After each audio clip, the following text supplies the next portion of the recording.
Cues expert में आप सभी का स्वागत है। यह 17th बीपीएससी का प्रैक्टिस सेट 7 है जो आप सबके लिए चलाया जा रहा है। इससे आपको एग्ज़ाम में ज़रूर मदद मिलेगा, इसलिए वीडियो को अंतिम तक देखते रहिए। प्रत्येक प्रश्न का पूरा डिस्कशन किया जाएगा। तो आते हैं अपने पहले प्रश्न पे। प्रश्न है, हाल ही में समाचारों में देखी गई चैट जीपीटी में जीपीटी का पूरा नाम क्या है? ये चैट जीपीटी पहले है क्या, इसके बारे में थोड़ा सा बात कर लेते हैं। चैट जीपीटी जो है एक कृत्रिम मॉडल है जो एआई द्वारा संचालित होता है। इसका उपयोग जो है आप किसी भी चीज़ को पढ़ने के लिए, किसी भी चीज़ का नोट्स तैयार करने के लिए या समझने के लिए किया जाता है। इनसे आप किसी भी प्रश्न का जवाब मांगो, ये दे देता है। वैसे जीपीटी का पूरा नाम जो है वो जनरेटिव प्री ट्रेंड ट्रांसफ़र होता है, यानी ऑप्शन नंबर सी इसका सही जवाब है।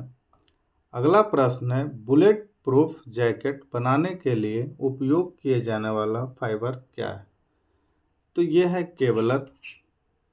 केवलर जो है एक सिंथेटिक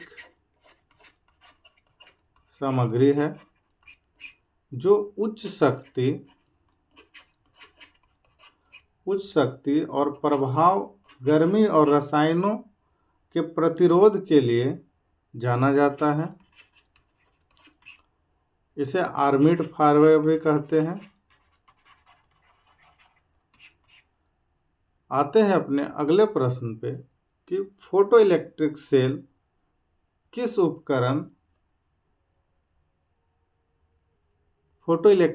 एक उपकरण है।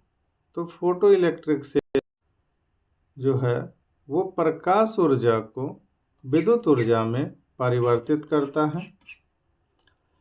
इसके बारे में सबसे पहले अल्बर्ट आइंस्टाइन ने बताया था, जिन्हें 1921 ईस्वी में फोटो इलेक्ट्रिक सेल के लिए नोबेल पुरस्कार दिया गया था। आते हैं अगले प्रश्न पे कि निम्नलिखित में कौन सा तरल पदार्थ विद्युत का कुचालक है? तो नमक जो है NaCl इसमें पाया जाता है, तो ये तो विद्युत का सुचालक है। प्लस संतरा और नींबू जो है ये दोनों अम्लीय हो जाता है, तो ये अम्लीय जो भी है विद्युत का सुचालक ही होता है। इसलिए इसका सही जवाब ऑप्शन नंबर डी है, क्योंकि तीनों जो है वो विद्युत का सुचालक है। अगला प्रश्न है, DNA डबल हेलिक्स संरचना का खोज किसने किया?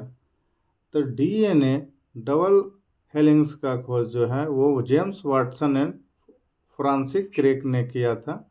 इसकी संरचना कुछ इस प्रकार की होती है, ये इस प्रकार की होती है, फिर इधर से इस प्रकार की होती है। इसमें दो पार्ट्स होते हैं, जिसको एक पार्ट्स को जो कहा जाता है वो फॉस्फेट समूह कहा जाता है और दूसरे पार्ट को चीनी के अणु को कहा जाता है। इसकी जो संरचना होती है सीढ़ी के आकार का होता है। इसमें 4 न्यूक्लियोटाइड्स पाया जाता है। 4 न्यूक्लियोटाइड्स पाया जाता है। पहला ग्वानिन, दूसरा एडेनिन, तीसरा थाइमिन, चौथा साइटोसिन।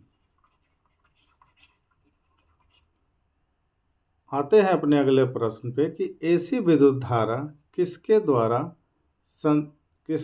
उत्पन्न किया जा। तो इसका सही जवाब जो है वो होगा डायनेमो। डायनेमो द्वारा क्या होता है कि विद्युत का उत्पादन होता है।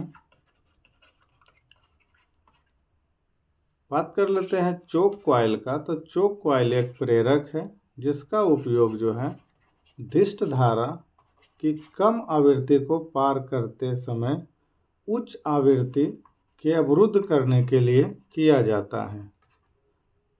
ट्रांसफार्मर का काम है क्या कि वोल्टेज को उच्च से निम्न बनाना और निम्न से उच्च बनाना।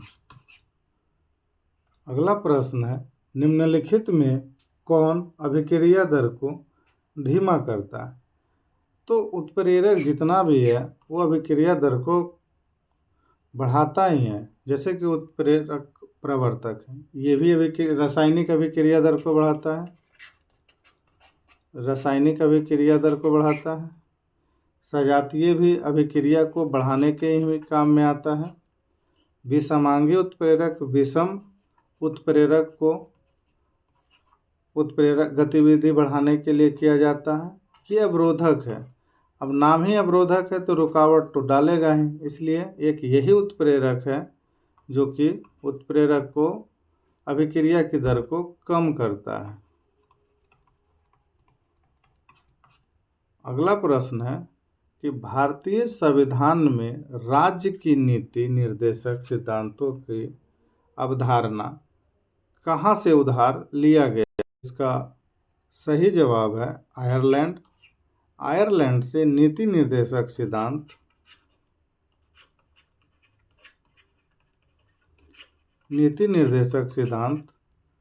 राष्ट्रपति निर्वाचन, राज्यसभा के लिए सदस्य, इन सब आयरलैंड से लिया गया था। अब अमेरिका की बात करें तो यहाँ से महत्वपूर्ण चीज़ जैसे मूल अधिकार, राष्ट्रपति पर महाभियोग,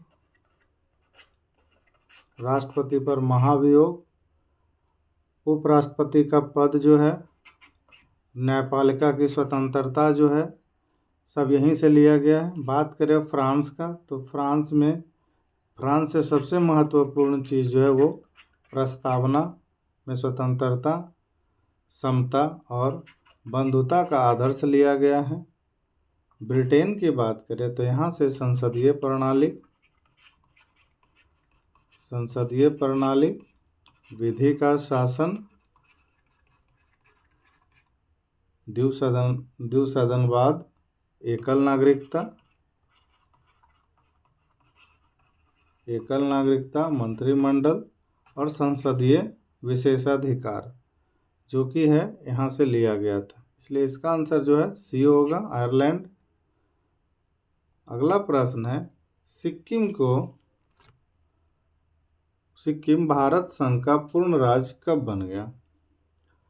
तो सिक्किम जो है भारत का पूर्ण राज्य जो है वो 1975 में बना।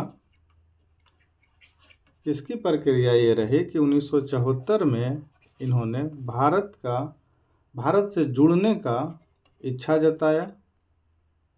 उस समय 1974 में 35वां संविधान संशोधन करके यानी कि 1974 में इन्हें यानी सिक्किम को अपना अंग बना लिया। अगला संशोधन यानी 36वां संशोधन 1975 में किया गया। उस समय सिक्किम को भारत का पूर्ण राज्य का दर्जा मिल गया। तो आते हैं अगले प्रश्न पे कि भारत कला में स्तूप, चैत्य और विहार का निर्माण किससे संबंधित। बात जैसे ही स्तूप का हो जाए तो ये बौद्ध धर्म का है। बौद्ध धर्म के प्रथम जो थे वो थे महात्मा बुद्ध थे, तीर्थकर। महात्मा बुद्ध जो है जिन्हें ज्ञान की प्राप्ति गया में हुआ, जो अब बोध गया के नाम से जाना जाता है। बोध गया फाल्गु नदी के किनारे स्थित है। ये था आज का कुल मिलाकर के 10 प्रश्न जिसका डिस्कशन आप लोग के बीच में कराया गया। वीडियो को जितना ज़्यादा हो लाइक करें, शेयर करें, सब्सक्राइब करें। अगला वीडियो अपलोड आप लोग के बीच में बहुत जल्द किया जाएगा। धन्यवाद।